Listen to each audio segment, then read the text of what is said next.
Before we get into the video, could everyone please subscribe to my channel? Thank you so much.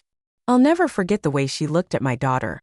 You know that expression people wear when they're trying not to laugh, but not in a kind way, in a mean, smug way, like they're above the moment?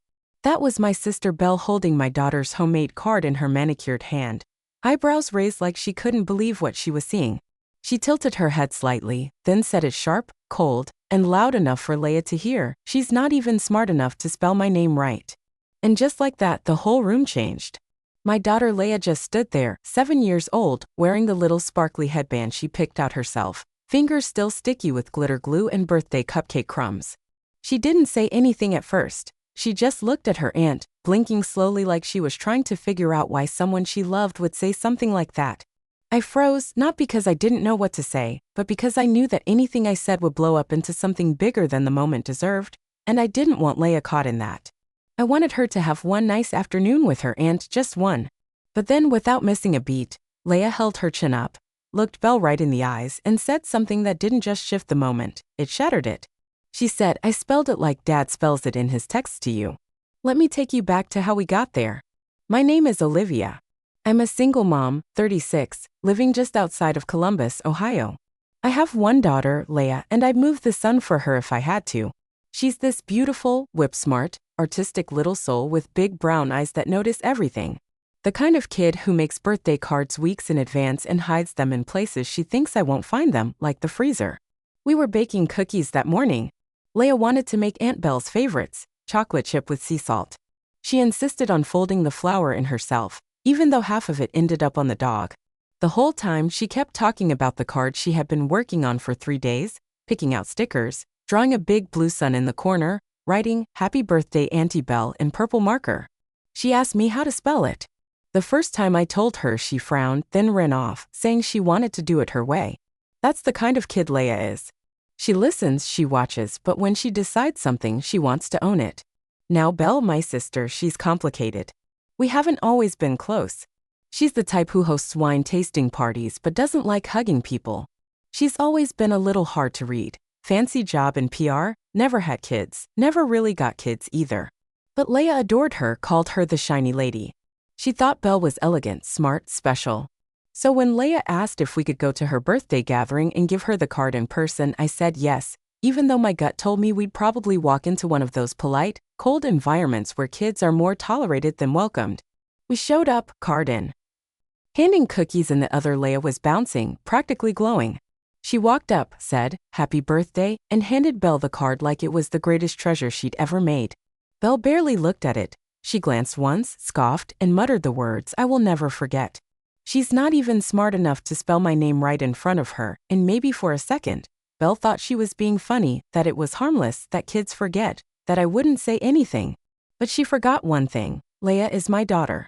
What Leia said next didn't just catch Belle off guard, it exposed something much deeper than a misspelled name. "I spelled it like Dad spells it in his text to you." I felt the air leave the room. Belle went completely still, the kind of stillness where your face is working hard not to show emotion, but your hands are already betraying you. Her fingers folded the card in half, then unfolded it twice, eyes darting, trying to figure out if what Leia said meant what it sounded like it meant. I stood there holding my breath, not because I didn't want to speak, but because I realized Leia already had it started. Like any ordinary Sunday, it was cold outside but cozy in our little house, the kind of cozy you only get when you've been up since dawn baking with your kids still in pajamas, music playing in the background, and the smell of vanilla in the air. Leia and I had been planning this day all week. We woke up early because she wanted everything to be perfect for Aunt Belle's birthday. Not just the cookies, which had to be chocolate chip with those flakes of salt on top like the bakery does, but the card, especially the card. To most people, it's just a folded piece of construction paper, but for Leia, it was so much more. It was her way of saying, "I love you. I want to matter to you." I watched her sit at the kitchen table, tongue poking out the side of her mouth while she carefully glued each sticker, tracing over her letters twice just to make them bold. She asked me how to spell happy birthday, and I helped. Then she asked how to spell Belle, and I paused. I knew how to spell my sister's name, obviously, but I hesitated, not because of the spelling, but because of what that name meant to me in that moment. Belle and I weren't close growing up. She's 7 years older than me, always more polished, more distant. The kind of big sister who didn't really play with you but reminded you not to touch her makeup. As adults, we drifted further apart, mostly because we're just wired differently. She likes everything structured, image conscious. I've always leaned into the mess, the real, the raw. Parenting forces you to. When Nate, my ex, walked out 2 years ago, Belle didn't exactly show up. No casseroles, no late-night phone calls, just a cold, sorry to hear that. You'll figure it out. You're strong. That was her idea of comfort, and while I appreciated the vote of confidence, I would never notice that she'd never piece anything together, that they could act behind closed doors and a child's memory was too soft, too fragile to hold on to details. But they underestimated her, they underestimated me. I looked at Belle. You're going to tell me right now what that meant, I said quietly but firmly. My voice didn't shake, but I was shaking all over because if I find out from someone else, I will never speak to you again, I swear to God. Belle didn't look at me. She stared at her wine. I waited. She finally whispered, it wasn't what you think. Coward. I don't care what you think it was, I said. It shouldn't have happened at all. Leah looked between us, sensing the tension but not the cause. Did I do something wrong? She asked, her voice suddenly small. My heart snapped back into place. I knelt down beside her, cupping her face gently. No, baby, you did everything right because she had. She told the truth without even knowing it. She'd said the thing no adult in that room had the courage to say. And in that moment, I made a decision. I was done protecting the feelings of people who couldn't be bothered to protect my daughter's heart. I stood up. We're leaving. Belle opened her mouth like she wanted to stop me, but she didn't because what could she possibly say? I took Isla's hand, warm and sticky from cookie crumbs, and walked us out of that too-white house, down the stone steps, past the spotless car, back into the cold air that somehow felt freer than anything inside that place. That's when it shifted, not just the day but me. For years I tried to keep the peace, tried to pretend Belle was just difficult and Nate was just complicated. But that day, that tiny moment, it was the last time I'd apologize for drawing lines around the people I loved, especially the one who still spelled names with stickers and glue. The card wasn't the only thing that got exposed. We didn't speak in the car at first. Leah sat in the back, still clutching the corner of her jacket where the card had been tucked earlier. The silence wasn't uncomfortable, just full of all the things that had been said and the ones that hadn't. I kept one hand on the steering wheel and the other resting near my phone, which buzzed twice as we pulled out of Belle's neighborhood.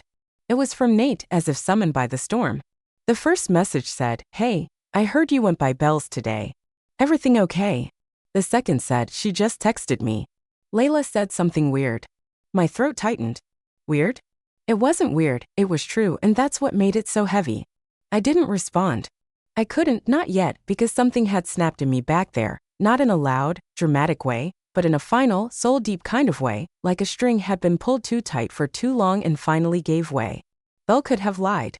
She could have made something up, brushed it off, blamed Leah, claimed a misunderstanding. But she didn't. She said it's not what you think, which was just a confession wrapped in cowardice. It was what I thought, and worse, the timeline started to come together now, the way Belle always took Nate's side when we were arguing, how she seemed to understand him in ways I never could. How he once joked that Belle was the only sane person in your family. When we fought at the time, I thought it was just a dig at me. Now I knew it was something more. Glancing in the rearview mirror, Leah was gazing out the window, her face calm, but I could see her thumb brushing the edge of her coat repeatedly. It was something she did when she was trying to self-soothe. "Hey baby," I said gently. She looked up. "Yeah. Do you remember what Dad and Aunt Belle talk about when they text?" She thought for a second. "Not really, just stuff. One time he sent her a bunch of emojis and said she was a lifesaver. Another time he said he missed how she made fun of people with him." I felt that sharp sting behind the eyes, like betrayal dressed in lowercase letters.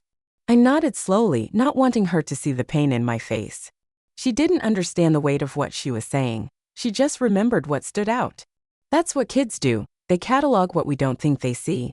Somewhere between their selfish texts and secret exchanges, they forget that children are always listening, always learning. We pulled into our driveway, and as I turned off the engine, I took a breath and made a choice. No more silence, no more making excuses for adults who thought love was transactional. That night, after Leah went to bed, I texted Nate, "You and my sister." I know Leah saw enough to figure it out, and now I have too. No curse words, no accusations, just clarity. Then I sent one more text to Belle. "I will never keep Leah from knowing who you are. She figured it out herself today, but I'm done pretending you're someone she should admire." I didn't expect a response, I didn't need one. This wasn't about revenge, it was about freedom. For years, I carried this belief that keeping family close, no matter what, was the right thing. That tolerating coldness, biting comments, and emotional distance was better than being too sensitive. But standing there in her perfect kitchen, watching her scoff at a child's love letter, I finally saw it clearly. Family isn't blood, it's protection, it's presence, it's who you fight for, not who you keep around out of obligation. Leia had unknowingly done what I couldn't do for years. She pulled back the curtain with one honest sentence. She didn't do it to hurt anyone, she did it the only way a child can, with truth, with no agenda, with love. And that moment, that simple line, I spelled it like Dad spells it in his text to you, exposed years of hidden betrayals, but it also reminded me why I fight. Not for some broken idea of family, but for my daughter, for her clarity, her softness, her unshakable honesty. Because if a little girl can stand in the face of cruelty and still offer love, then a mother can damn well stand beside her and never let her question her worth again. She told the truth, and it freed me. The next morning, I watched Leia eat her cereal, humming quietly to herself as if the day before had been nothing more than a skipped stone across a still lake. Kids are resilient, but what people don't always realize is resilience doesn't mean they weren't hurt, it just means they bounce back fast. They hide it in places we don't always know how to look. I poured my coffee, and for a moment, I just stood there watching her. The way her toes curled around the bottom rung of the kitchen stool, how she carefully moved her spoon around the edge of the bowl so the milk didn't splash. She was so small, and yet yesterday she'd said something that cracked open the truth like glass she didn't even know she had. And that's what kept echoing in my mind. Leia had no idea the weight her words carried. She wasn't trying to hurt anyone. She was trying to be right, to show her aunt that she'd paid attention, that she'd done her best. That's what shattered me most. The love in her intent, the sting in Belle's reaction, the betrayal sitting underneath it all like something rotting beneath clean floorboards. I sat down across from her and reached for her hand. "Hey, can I ask you something?" She nodded with a mouthful of cereal. "Yesterday when you told Aunt Belle about the spelling, did something feel weird to you, or were you just trying to help?" She blinked a few times, then shrugged. "I just remembered it from Dad's phone. I thought she'd like it, 'cause he's grown up and spells it like that. I thought, I don't know, she'd think I was smart." I smiled and swallowed the lump in my throat. "You are smart, baby. So smart and thoughtful and brave. I'm proud of what you said, even if it surprised people." She grinned and nodded, then reached for her juice like the conversation was over. And in a way it was because Leia had moved on. She had no idea the storm she'd stirred, but I had. That night changed something in me. I didn't sleep much.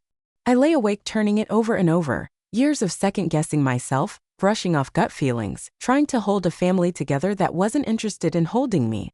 I thought about the way Belle used to make subtle digs at my parenting, always wrapped in friendly advice. The way she'd insist she was just being honest while slicing open parts of me I'd worked hard to protect.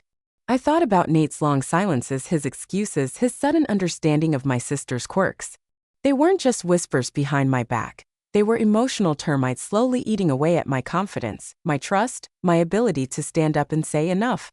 But Leia, she handed them truth in a glitter-covered card, and the truth broke everything open. In the days that followed, I didn't reach out to Belle again. I didn't respond to Nate's second and third texts or the one where he tried to shift blame. We were just talking, nothing happened. Don't be dramatic. He didn't get it, he never would. Because it wasn't about cheating, not just that. It was about loyalty, trust, emotional integrity. I wasn't angry that they had conversations behind my back. I was angry that they thought it didn't matter, that they thought I wouldn't notice, that they thought Leia wouldn't. A week later, I sat down with my daughter and we made another card. This time it wasn't for anyone else, it was a card for her from me. On the front, I wrote her name in big letters with stars around it. Inside I wrote, "To my Leia, you spelled the truth, you spoke with love. You are everything right in this world, and you are never ever too small to be heard." She read it quietly, then looked up and smiled, holding it against her chest like it was a treasure. That card's still on her nightstand. She doesn't know what she taught me that day. She just thinks she made a mistake and fixed it.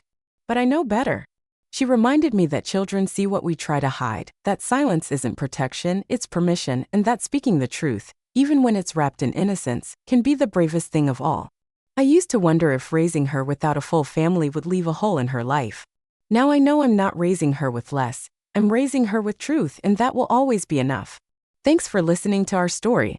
If you've ever had someone underestimate your child, or if you've had to find strength in the middle of betrayal, I hope this gave you something to hold on to. Kids notice everything, and sometimes they're the ones who teach us how to be brave. If this story resonated with you, please take a second to like the video. It really helps more people find it. Share it with someone who needs to be reminded that honesty, even when it's small and quiet, can change everything. And if you'd like to hear more true personal stories like this one, subscribe to the channel and hit the bell so you don't miss the next one. Tell me in the comments, has a child ever surprised you with something they noticed or said? I read everyone, and I'd love to hear your story. Until next time, take care of yourself and take care of your